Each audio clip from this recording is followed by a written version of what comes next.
Feature story assignment. This is one in which you will make someone rich and famous, or at least that's the goal of PR people for their clients. You'll be choosing from someone who is not well known, and you will be presenting what will probably be their first story about them. The feature story, again, as I mentioned before, is to introduce an individual or group of individuals, think of a band, to the world. It should be the first definitive article, and by that, I mean there's nothing been written about them in depth previously. There may have been some short article. There may have been a post on Facebook or some other social media, maybe some Instagram, short video on YouTube, but no one has actually written the story about the individual or the group. You'll be reading the DJ and Cuban artist profile to understand how you structure that story. So again, the person that you're writing about has aspirations of greatness in the area in which they're most interested. This could be art, music, could be a person could be an entrepreneur, a techie, someone who wants to create social change but make a business out of that. And you want to choose that person who's very early in their career or has not fully developed their career.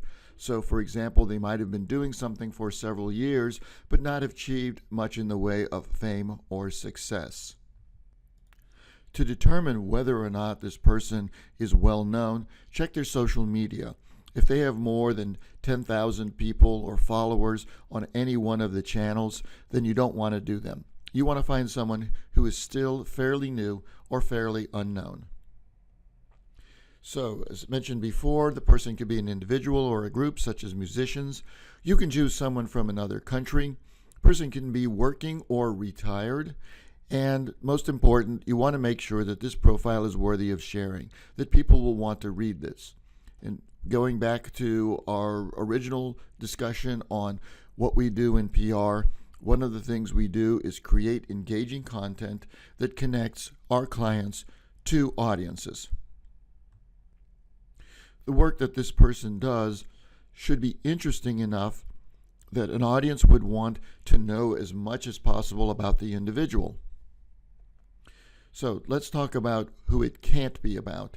So you're not going to do your roommates, your classmates, friends, relatives, or professors. What you're going to do is write about someone outside, someone that you need to go and find and talk to, interview, write their story, and interview other people. And we'll talk about the interviewing process in just a moment.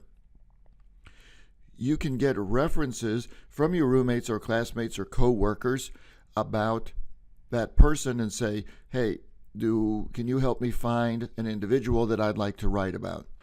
Why don't we want to do this category of people? Several reasons. Number one, if you write a story about them, they're going to want you to show it to them, and they're not going to be happy with whatever you write. They will be disappointed because it won't match their perception of themselves, and that will create a problem between you and that person. You don't want to have a difficult or awkward situation with your boss, with your relatives, or the people who are grading your assignments. The same with your roommates. If they don't like it, they're going to resent you, and you're going to damage a good relationship. So, interviewing guidelines. Once you've identified the subject, you're going to contact this person, and you're going to set up an initial interview. You're going to ask basic questions. How did you get interested in what you're doing? When did this happen? Who's been your influences? What are you hoping to achieve, and so forth. At first, you'll want to get basic information from the individual to put them at ease, and then you'll want to get into the in-depth questions, the ones that really provide the insights and the details that make that person's story come alive. You're going to need more than one interview session. That's because you'll want additional details as you start to write your story. Also, you may get information from other people that will make you want to go back to that person and get more information. So, you're going to interview not just that person, but people who know that people. Repeat. You're going to want to interview not just that person, but people who know that person. You want to get a 360-degree view of that person and what he or she is doing. So, for example, if the individual is a comedian, you will want to interview other comedians who know his or her work to get an idea of what makes that comedian special. What kind of jokes do they tell well? Are they more storytellers, or do they go for the one-liners?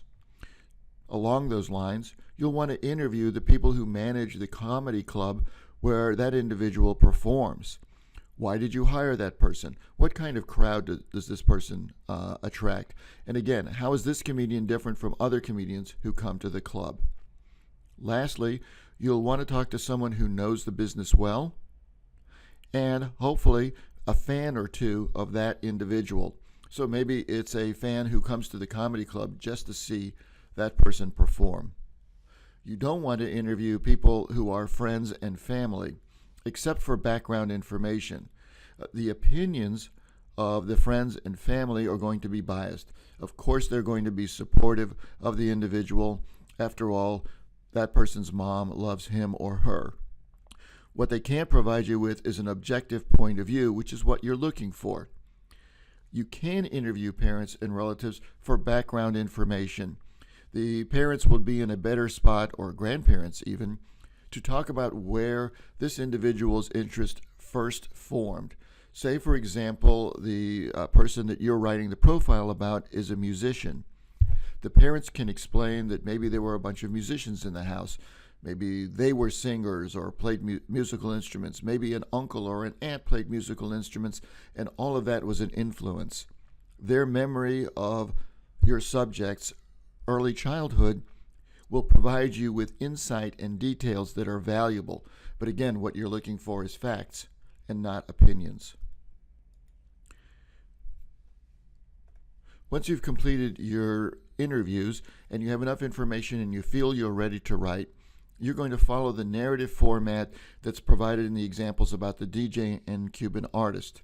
So the general structure is that you start with an interesting anecdote or a little piece of information about the person to get the reader interested.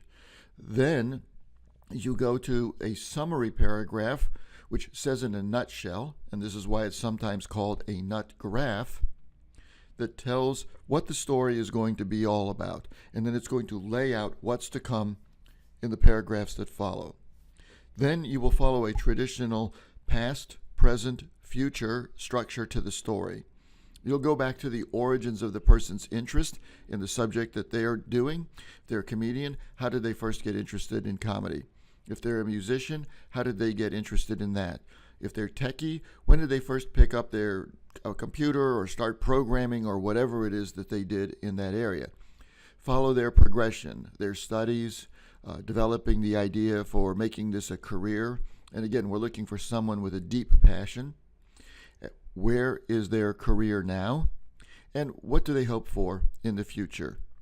When you get to the end, a quote is always a good way to end the story. Again, using the... So pictures are part of the story. You'll want to ask the individual for photos that represent what that person does. So for example, if the person's a singer, you'll want them at a microphone, hopefully in a club setting. If they're a musician, you want to show them playing their instrument. If they're a techie, we need to show them at a computer or something that helps the reader visually get into the story. As important as your writing is, we all know that without good photos, people aren't going to stop and take the time to read the story.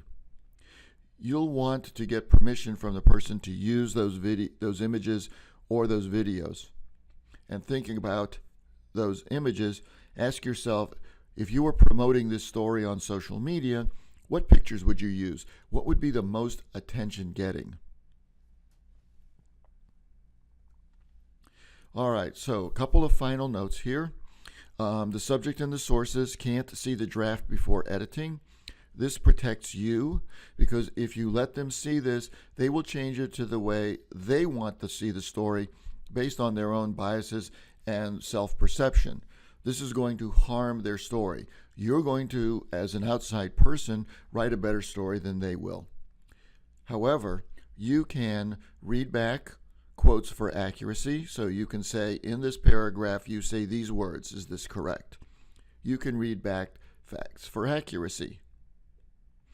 Is this correct? You started your business in this year, or you first started singing in a club in this year, so forth and so on.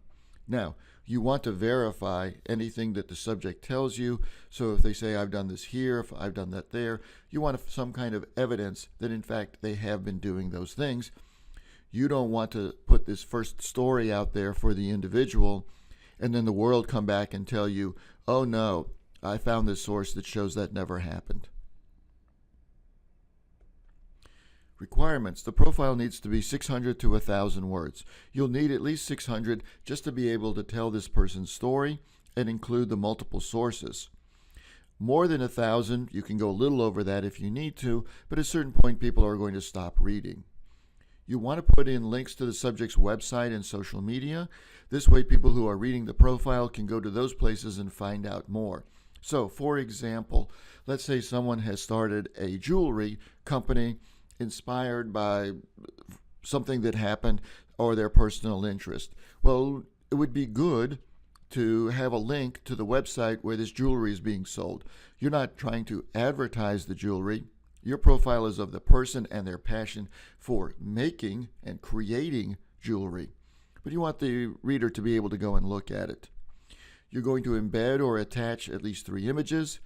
As we've done in other assignments, that headline of 70 characters, including spaces, that SEO summary, so that if the profile were posted, people would be able to find it in a search, and then 4 media outlets, including those online, where someone could go and read the story.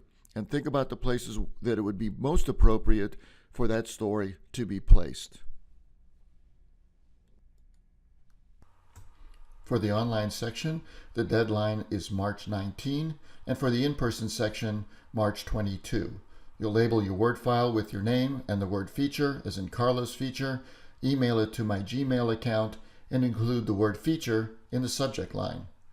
I'll edit that, return it to you, and then you'll send it back with the extension edit to for tracking purposes, and once that's received, it'll be graded. If you have any questions, please email me, and also be sure to schedule an editing session.